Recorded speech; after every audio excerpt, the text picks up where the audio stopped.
Good morning all of you. Vegetable science में आज हम लोग पढ़ेंगे कुकुरबिटेसी फैमिली के बारे में। और इसके पहले हम लोग सोलेनेसी फैमिली के 3 क्रॉप्स पढ़ चुके थे। और आज कुकुरबिटेसी फैमिली के अंतर्गत खीरा को पढ़ेंगे, कुकुम्बर के बारे में। तो कुकुम्बर का बॉटेनिकल नेम जो होता है वो कुकुमिस सेटाइवस होता है और क्रोमोसोम नंबर 14 होता है और कुछ वैरायटी में 28 होता है। ये डिप्लॉयड स्पीसीज है। मीन्स क्या है, 2n बराबर 2x बराबर 14। तो ये एक डिप्लॉयड स्पीसीज है और इसका उपयोग कहाँ पे होता है? सब्जियों के रूप में इसका सबसे अधिक उपयोग किया जाता है और सब्जी वर्गीय कुल का पौधा भी है। और इसको जायद व खरीफ दोनों मौसम में उगाया जाता है। सलाद के रूप में, रायता के रूप में, अचार के रूप में इसका सेवन किया जाता है, उपयोग किया जाता है। यह उभयलिंगी पौधा है और इसमें का फल जो होता है पेपर टाइप्स का होता है। ओरिजिन्स की बात करें तो भारत में इसका उत्पत्ति स्थान है और उत्पादन के दृष्टिकोण से देखा जाए तो राजस्थान पहले नंबर पे है, पंजाब है, फिर हरियाणा है, उत्तर प्रदेश है, दिल्ली, बिहार, मध्य प्रदेश, तमिलनाडु आते हैं उसके बाद। सॉइल एंड क्लाइमेट्स की अगर हम बात करें तो सॉइल की बात करेंगे तो दोमट भूमि इसके लिए सबसे अच्छा माना जाता है। pH 5.5 से लेकर के 6.8 होता है और ये इस pH पे लगभग मैक्सिमम वेजिटेबल क्रॉप्स ग्रो करती हैं। सभी नहीं, लेकिन ज़्यादातर के लिए pH वैल्यू जो होता है वो सूटेबल माना जाता है। 5.28 5.5 टू 6.8 अच्छा रहता है। इसके बाद time and sowing of transplanting की अगर बात करें तो जो रबी के फसल अगर लेनी है तो आपको जनवरी से फरवरी के माह में, और खरीफ की फसल लेनी है तो जून से जुलाई के माह में आपको बुवाई करनी पड़ेगी। लेकिन उत्तर भारत या ग्रीष्मकाल या वसंत काल की अगर हम बात करें तो वहाँ पे फरवरी से मार्च व जून से जुलाई में उगाया जाता है। और इसके फरों की अगर बात करें तो 1 से 1.5 मीटर की दूरी पर बना करके 5 से 6 बीज को बोया जाता है और उसमें से 2 पौधे को ही रहने दिया जाता है। सीड रेट की बात करें तो 250 से लेकर के 4.5 किलो बीज प्रति हेक्टेयर यूज किया जाता है।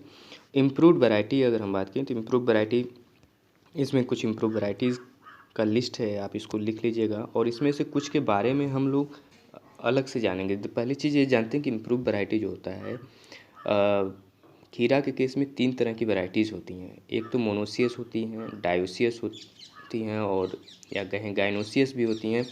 और इसके अलावा कुछ पार्थेनोकार्पिक टाइप की भी होती हैं। तो तीनों के मतलब हम समझ लें कि पहले मोनोसियस है क्या। तो मोनोसियस किसे कहेंगे? मोनोसियस उसके कहेंगे जिसमें male flower and female flower दोनों उपस्थित हों एक ही पौधे में, सेम प्लांट में। तो मेल फ्लावर और फीमेल फ्लावर दोनों उपस्थित हों एक ही पौधे में, तो उसे कहा जाता है मोनोसियस। इसके बाद आता है गाइनोसियस की अगर हम बात करें तो गाइनोसियस के केस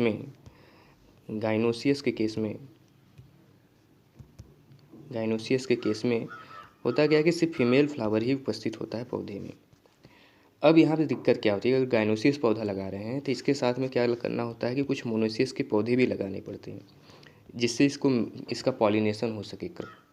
तो गाइनोसियस पौधे में सिर्फ फीमेल फ्लावर प्रोड्यूस होता है, तो इसलिए इसके लिए मोनोसियस या कुछ ऐसे पौधे लगाए जा सकते हैं जो एज ए मेल का काम करें। तो इसलिए जितनी भी प्राइवेट कंपनियां होती हैं वो करते क्या हैं कि अगर 85 से 90% आपको दे रहे हैं गाइनोसियस का सीड, तो उसमें मिक्स करते हैं लगभग 10 से 15% मोनोसियस सीड, ताकि प्रॉपर तरीके से क्रॉस पॉलिनेशंस हो सके और साथ में क्या हो, प्रोडक्शन अच्छा हो।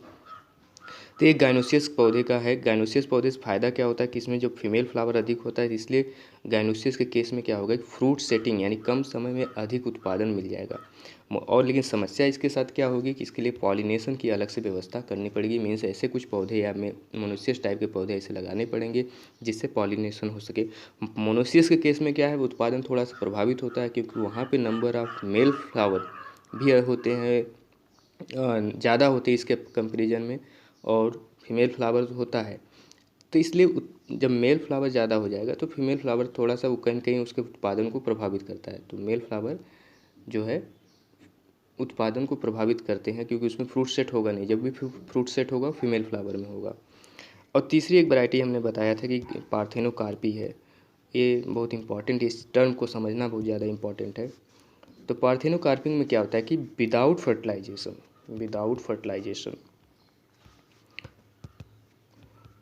फर्टिलाइजेशन फूड सेटिंग होती है। तो ये बहुत इंपॉर्टेंट है। यानी पार्थेनोकार्पिक वैरायटी में मेल फीमेल का कोई वो रोल नहीं होता। इससे जो पौधा बनता है, यानी कि इसमें मतलब जो भी फर्टिलाइजेशन की आवश्यकता नहीं होती है पार्थेनोकार्पिक में। और इससे जो फ्रूट्स बनते हैं वो सीडलेस टाइप के होते हैं। इसमें सीड बहुत कम होता है, सीडलेस टाइप होते हैं, और या कहें अल्प विकसित सीड होते हैं। तो ये 3 तरह की वैरायटीज़ हैं। अब इनमें से हम लोग पढ़ते हैं एक एक वैरायटी के बारे में कि कौन सी वैरायटी किस नेचर्स की है। तो पहली वैरायटी जो है हमारी स्ट्रेट 8 है। और स्ट्रेट 8 मतलब ये नाम से लग रहा है कि लंबी वैरायटी होगी। और ये लॉन्ग टाइप की वैरायटी होती है, मोनोसियस टाइप की वैरायटी होती है। IRI में इसे डेवलप किया है, IRI द्वारा डेवलप किया गया है। और ये अर्ली कल्टीवेशन है। अगर हिल एरिया में अगर बोते हैं तो जिससे जल्द अर्ली वैरायटी के रूप में बो सकते हैं इसे। इसके अलावा इसके बाद दूसरी वैरायटी जो है वो है आपकी स्वर्ण शीतल है। तो स्वर्ण शीतल की अगर बात करें तो एक गाइनोसियस टाइप की वैरायटी है, और एक गाइनोसियस टाइप की वैरायटी और हाइब्रिड वैरायटी है। और तो इसकी अगर हम बात करें, लगभग 50 दिन में ये 50 दिन के करीब मैच्योर हो जाता है। और इसके उसकी बात करें पेरेंट्स मीन्स क्रॉस कॉम्बिनेशंस की बात करें कि किसके क्रॉस से बना हुआ है, तो इसकी एक जो वैरायटी है एक बनाया गया है जापानीज़ गाइनोसियस। एक वैरायटी थी जापानीज़ गाइनोसियस, स्पेलिंग देख लीजिएगा, गाइनोसियस गाइनोसियस यानी जापानीज़ गाइनोसियस का क्रॉस कराया गया है ग्रीन लॉन्ग नेपल से। यानी जापानीज़ गाइनोसियस का क्रॉस कराया गया है green long Naples NAPLES nipple से कराया गया है। तो जो स्वर्ण शीतल है ये हाइब्रिड है, और इसको डेवलप किया गया है जापानीज़ गाइनोसियस और ग्रीन लॉन्ग नेपल से। अगली वैरायटी जो है और दूसरी चीज़ एक आपकी गाइनोसियस वैरायटी है, मीन्स इसमें सिर्फ फीमेल फ्लावर तय निकलेंगे। अगली जो वैरायटी है पूसा संयोग है। और पूसा संयोग की अगर हम बात करें तो पूसा संयोग भी क्या है, हमारी गाइनोसियस वैरायटी है, और ये फर्स्ट हाइब्रिड गाइनोसियस वैरायटी है पूसा संयोग। तो फर्स्ट हाइब्रिड गाइनोसियस वैरायटी है जो डेवलप की गई है इंडिया में। आगे है हिमगानी है, कल्याणपुरी ग्रीन है, ये नॉर्मल वैरायटीज़ हैं। और पॉइंटसेट की अगर बात करें तो पॉइंटसेट जो है मोनोसियस वैरायटी है, डार्क ग्रीन होता है, पॉइंटसेट्स डार्क ग्रीन होता है। इसमें खासियत क्या है कि डाउनी मिल्ड्यू, पाउडरी मिल्ड्यू, एंथ्रोनोज के प्रति ये रेसिस्टेंस है। ये रेसिस्टेंस है कहीं के अगेंस्ट, जैसे डाउनी मिल्ड्यू हुआ, ठीक है, डाउनी मिल्ड्यू हुआ। उसके अलावा आपका पाउडरी मिल्ड्यू हुआ, एंथ्रोनोज के अगेंस्ट ये क्या है, रेसिस्टेंस पाई जाती है। खीरा 90 एक वैरायटी है, और पूसा उदय है। इसके अलावा भी कई वैरायटीज़ इसमें पाई जाती हैं। जैसे मोनोसियस के अंतर्गत एक आती है जापानीज़ लॉन्ग ग्रीन वैरायटी होती है, जापानीज़ लॉन्ग ग्रीन की अगर बात करें तो जापानीज़ लॉन्ग ग्रीन जो है ये ऐसी वैरायटी है जिसके अंदर आप अक्सर देखते होंगे कि कुछ खीरे होते हैं जिसमें छोटे छोटे कांटे पाए जाते हैं। तो ये जापानी मोनोसियस वैरायटी है जापानीज़ ग्रीन लॉन्ग। इसमें खीरे, इसके बॉडी पे छोटे छोटे खीरे पाए जाते हैं। जो लॉन्ग टाइप की वैरायटीज़ जो होती हैं उसमें थॉर्न नहीं पाया जाता है, यानी कि कांटे नहीं पाए जाते हैं, और इसमें छोटे छोटे कांटे पाए जाते हैं। तो इसके अलावा एक अच्छी वैरायटी है स्नो वाइट करके वैरायटी है, स्नो वाइट। और स्नो वाइट की क्या खासियत है कि इसकी कीपिंग क्वालिटी बहुत अच्छी है, इसको हम स्टोर कर सकते हैं लंबे समय तक। कीपिंग क्वालिटी बहुत अच्छी है इसकी स्नो वाइट की। तो स्नो वाइट की कीपिंग क्वालिटी अच्छी है। इसके अलावा पार्थेनोकार्पिक वैरायटी इसमें नहीं लिखा गया है, तो उसको आप नोट कर सकते हैं। और जैसे आपका है इसमें पार्थेनोकार्पिक में फैडिया है, फैडिया हिल्टन है, इसके अलावा सतीश है और अलामीर है, फॉल्कन स्टार है, फॉल्कन FALCON फॉल्कन स्टार। इसके अलावा इसमें किंग स्टार है, किंग स्टार और फुल स्टार। ये सभी वैरायटी जो है पार्थेनोकार्पी हैं। मीन्स इसमें क्या होता है कि फर्टिलाइजेशन यानी विदाउट फर्टिलाइजेशन इनमें सीड सेटिंग होती है, फ्रूट सेटिंग होता है। अब फर्टिलाइजर मैन्योर की बात करें तो अकॉर्डिंग टू चड्ढा यानी कि एक साइंटिस्ट थे, उनके अनुसार अगर बात किया जाए तो 100 कुंटल इसमें क्या ज़रूरत होती है, कंपोस्ट खाद की आवश्यकता होती है। और लगभग 100 kilogram nitrogen, 50 kilogram phosphorus, 50 kilogram potash प्रति हेक्टेयर रिकमेंडेड होता है, यानी अच्छा माना जाता है। ये नॉर्मली सभी में आप पढ़ रहे हैं। एक सेकेंड, अब देखते हैं इसमें इरिगेशन की बात करें तो जो इरिगेशन है 2 से 4 दिन पे हम के अंतराल पे हम करते हैं और 7 से 10 दिन के अंतराल पे किया जाता है। यानी 2 से 4 दिन के अंतराल गर्मी में करेंगे, ठंडी के मौसम में तो थोड़ा ज़्यादा समय लेते हैं, 7 से 10 दिन में करते हैं। यूज ऑफ प्लांट ग्रोथ की अगर बात करें तो NAA करते हैं, जो पिछले क्रॉप में भी बताया गया था जब फ्लावरिंग ड्रॉप कर रहा था, यानी कि चिली के केस में फ्लावरिंग ड्रॉप की ज़्यादा समस्या होती है तो वहाँ पे NAA का उपयोग करते हैं। लेकिन यहाँ पे क्या दिक्कत है कि यहाँ पे मेल फ्लावर अधिक निकलते हैं, तो फीमेल जो कि हमारे लिए फ़ायदेमंद नहीं होते, तो फीमेल फ्लावर अधिक निकले जिससे फ्रूट सेटिंग अधिक हो, उत्पादन अधिक हो, तो इसलिए NAA का उपयोग करते हैं।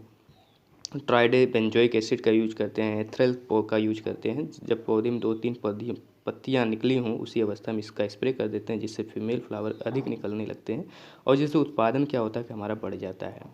वीड कंट्रोल की अगर बात करें 3 से 4 बार शुरुआती अवस्था में ही होइंग एंड वीडिंग कर देते हैं। उसके अलावा वीडिसाइड का भी इस्तेमाल करते हैं जिससे खरपतवार को नियंत्रित किया जा सके। अगर हार्वेस्टिंग की हम बात करें तो हार्वेस्टिंग जो है 50 दिन के बाद किया जाता है और 50 दिन की बात करते हैं, लेकिन उसके बाद 10 से 15 बार इसकी तोड़ाई होती है, यानी प्रत्येक 2 से 3 दिन पे आप तोड़ते रहिए, यानी कि उत्पादन कुछ न कुछ निकलता रहेगा। इस तरह से 15 बार इसकी तोड़ाई किया जाता है। 1500 से 150 से लेकर के 200 कुंटल फ्रूट्स मिलता है 1 हेक्टेयर से। अगर 150 से 200 कुंटल फ्रूट मिलता है, यानी यील्ड जो उत्पादन होता है 150 से 200 कुंटल प्रति हेक्टेयर होता है। इंसेक्ट की अगर बात करें तो इसमें फ्रूट फ्लाई लगता है, जिसको हम बैक्टीरियोसेरा कुकुरटियाई प्रभाव से फल सड़ जाता है और इसके फिर बचाव के लिए 5% गुड़ के साथ में फेंथियॉन का स्प्रे किया जाता है। लीफ ईटिंग कैटरपिलर भी लगता है। इसके अलावा डैम्पिंग ऑफ बीमारी लगती है, जिसको लगभग हर क्रॉप में लग रहा है, जितने भी वेजिटेबल्स हैं सब में पड़ रहे हैं कि जब सीडलिंग हम तैयार करते हैं उस समय लग जाता है और जिससे क्या होता है सीडलिंग ही हमारा नष्ट हो जाता है, अंकुरण नहीं हो पाता है। और उसके अलावा फ्रूट रॉट होता है, जिसके कारण से फल क्या होता है सड़ने लगता है। ये भी क्या होता है उस पाइथेनियम एफॉर्ड स्पीसीज देख लेते हैं, एफेनिडर्मेटम से होता है, जो एक फंजाई है जिसके कारण से फल हमारा सड़ने लगता है। तो इस लगभग सारी चीज़ें हो गई हैं। इसमें अगर आपको कहीं भी कोई क्वेश्चन हो मन में तो ज़रूर पूछिएगा कमेंट बॉक्स में, और उम्मीद करता हूँ कि सबको समझ में आएगा। Thank you.